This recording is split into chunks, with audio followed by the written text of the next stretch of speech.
ko mga kapatid kay Kristo Jesus, sana po kayo ay nasa mabuting kalagayan.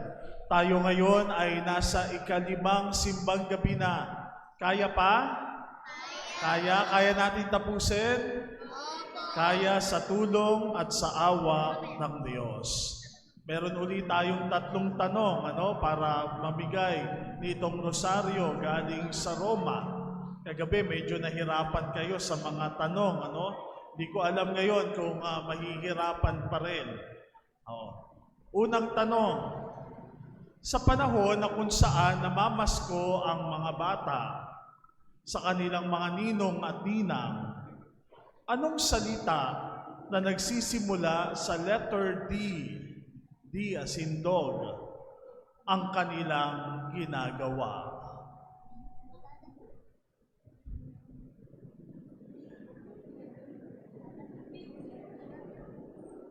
Yes. Letter D. Tagalog, Tagalog.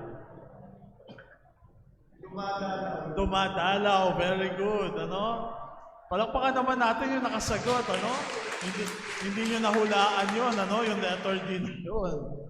Pangalawa, kung nakinig doon sa first reading natin ngayon, first reading.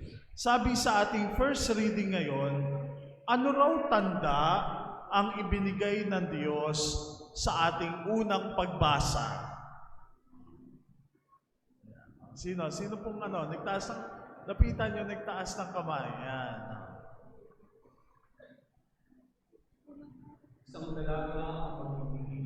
Isang dalaga ang maglilihi. Okay, very good. Palakpakan din natin, Isang dalaga ang maglilihi. Last na. Last na question, Ito ata yung pinakamadali sa lahat ng tanong. Paunahan sa pagtataas ng kamay. Anong date nangyari ang gospel natin ngayon? Yun, nagtaas ng kamay. Anong date? March 25. Palakpakan natin. Congratulations. March 25 kasi yun po yung fiesta ng Annunciation. Nasa ika-5 simbang gabi na tayo. Nangangalahati na ho tayo, mga kapatid, ng ating pagsisimbang gabi ngayong taong ito. At kung tutuusin, hindi lang tayo nagpupunta dito sa simbahan, bagkus tayo ay dumadalaw dito sa simbahan. Pero mga kapatid, ang Diyos mismo ang dumadalaw sa atin. Yung unang punto na nais ko pong bigyan ng pansin ay pagdalaw. Pagdalaw. Madalas naririnig natin yung misteryo na binabanggit sa ating ebanghelyo ngayon ay ang pagdalaw ng Anghel Gabriel sa mahal na Birheng Maria. Ang pagdalaw, ang pagpapahayag ng mabuting balita. Pero magandang tingnan natin dito sa perspektibong ito, mga kapatid, na ang Diyos mismo ang dumadalaw sa atin. Yan po yung sentrong mensahe ng ating mga pagbasa ngayon. 3 bagay: pagdalaw, tanda, at mabuting balita. Pagdalaw, tanda, at mabuting balita. Una, pagdalaw. Sa ating ebanghelyo ngayon, dumalaw ang anghel kay Maria. At kilala natin kung sino yung anghel na iyon, hindi ba? Si Anghel Gabriel. Hindi siya tinawag sa templo, si Maria. Hindi siya pinapunta doon sa palasyo, si Maria. Bagkus ang Diyos ay dumalaw doon sa kanyang bahay, kung saan siya naroroon, doon sa kanyang ordinaryong sandali ng kanyang buhay. Doon dumalaw sa kanya ang Diyos. Ganito po ang Diyos, mga kaibigan. He comes where we are.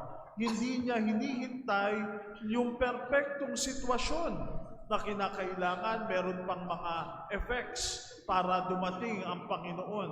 Yung kinakailangan, meron pang mga fireworks para dumating ang Panginoon. Hindi niya hinihintay yung ganong mga sitwasyon na maayos ang lahat, perpekto ang lahat, handa ang lahat, pero dumadating ang Diyos sa gitna kahit ng ating takot, kahit ng ating pagkalito, kahit ng ating ordinaryong sandali ng ating buhay.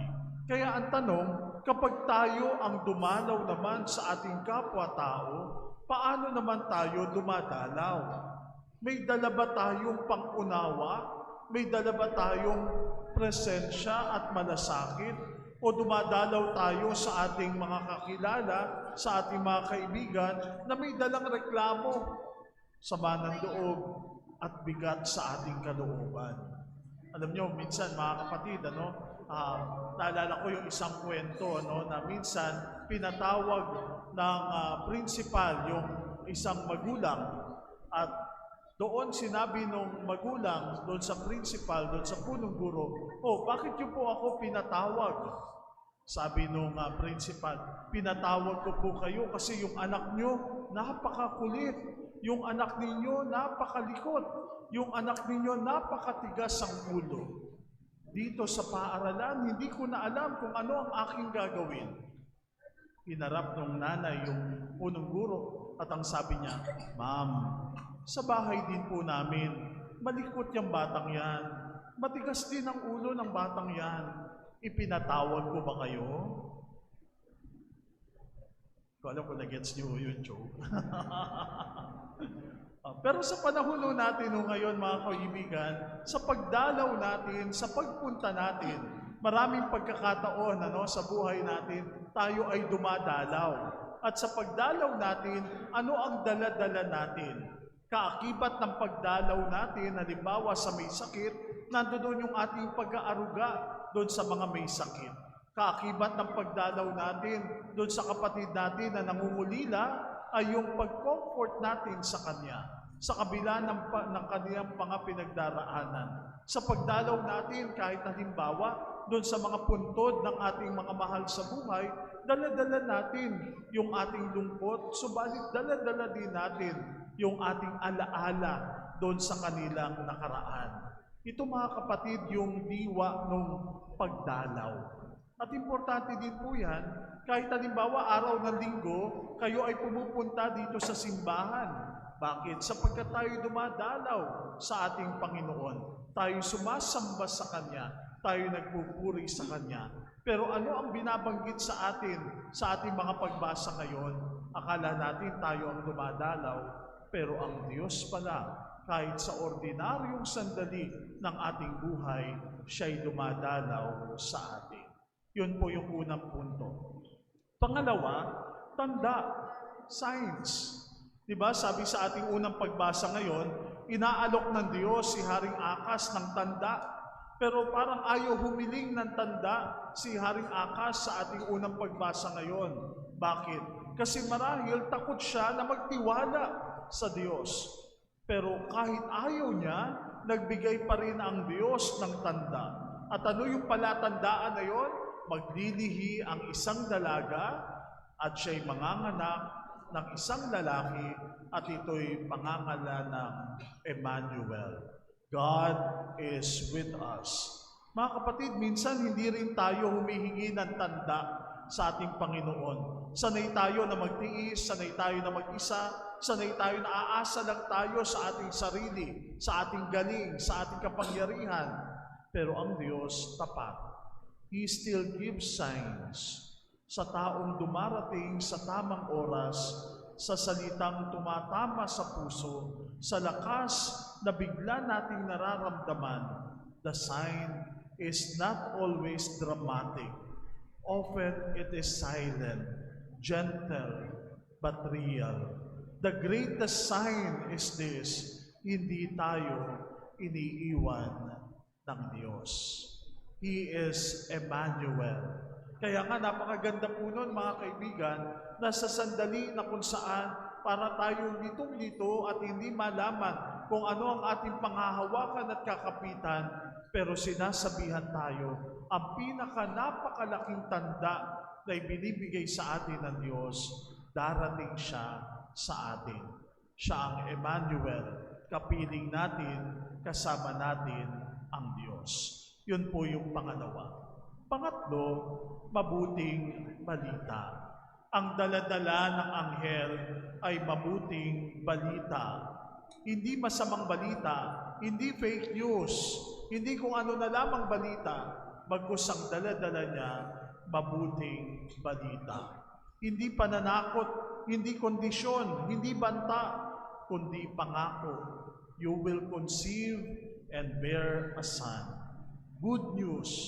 At kapag tayo ay nakakatanggap ng mabuting balita, nababago ang ating puso at kalooban. Kanina lumabas yung resulta ng LET exam at marami ang mga nakapasa. At doon sa mabuting balita na kanilang natanggap, nandoon yung saya. Subalit sa kabila ng lahat ng yon, yung mabuting balita ay nagbunot sa kanila para mabago ang kanilang buhay. At ganun din ang nangyari sa ating ebanghelyo ngayon.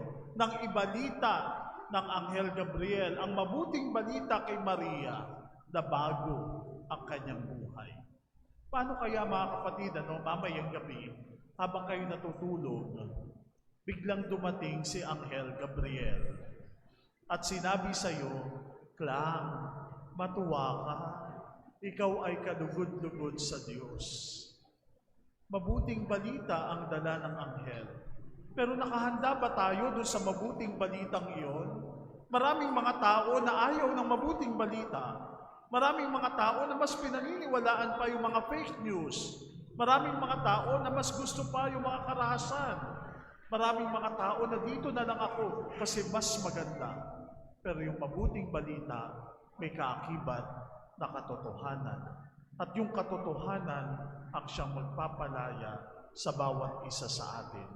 Good news changes people. Tingnan niyo si Maria, mula sa takot naging bukas, mula sa pag-aalinlangan naging pagtitiwala. Kaya babalik tayo doon sa simpleng tanong, kapag tayo ang dumalaw, mabuting balita ba ang dala-dala natin? Kapag halimbawa kayo ba dumadalaw sa mga kakilala ninyo, dala nyo ba mabuting balita o chismis? Alam nyo ba, si ganito, ganyan pala yan. Eto na nga. Kapag ganun, chismis ho yun. Hindi ho yun mabuting balita. Ang mabuting balita ay katotohanan. Ang mabuting balita ay magpapalaya sa atin. Ang mabuting balita ay magpapabago sa atin. Ang Pasko ay hindi lang pagdating ni Jesus sa mundo. Ang Pasko rin kapag ang presensya natin ay naging mabuting balita sa kapwa-tao. Yun pala ang paghamon sa bawat isa sa atin na pagkatapos ng misang ito, paglabas natin ng simbahan, ikaw ay tagapagdala ng mabuting balita. Ang bawat isa sa atin ay si Anghel Gabriel. O, tingnan mo nga yung katabi mo. Mukha bang anghel yan, ha? Ako, Father, hindi mukhang anghel ito, no? Mukhang anghel na nahulog sa lupa, no? Pero, yun ang paghamon sa atin, mga kapatid, na tayo ay maging Anghel Gabriel, maging tagapagdala ng mabuting balita sa ating kapwa-tao. At kapag tunay nating tinanggap ang pagdalaw na iyon ng ating Panginoon, tayo rin ay nagiging mga tanda at mabuting balita sa iba. Yan ang tunay na paghahanda natin ngayong Pasko. Hindi lang dekorasyon, hindi lang pagkain, kundi pagbabago ng puso at kalooban. Tandaan natin, si Jesus ay darating. Siya ang Emmanuel, kapiling natin, kasama natin ang Diyos. Amen.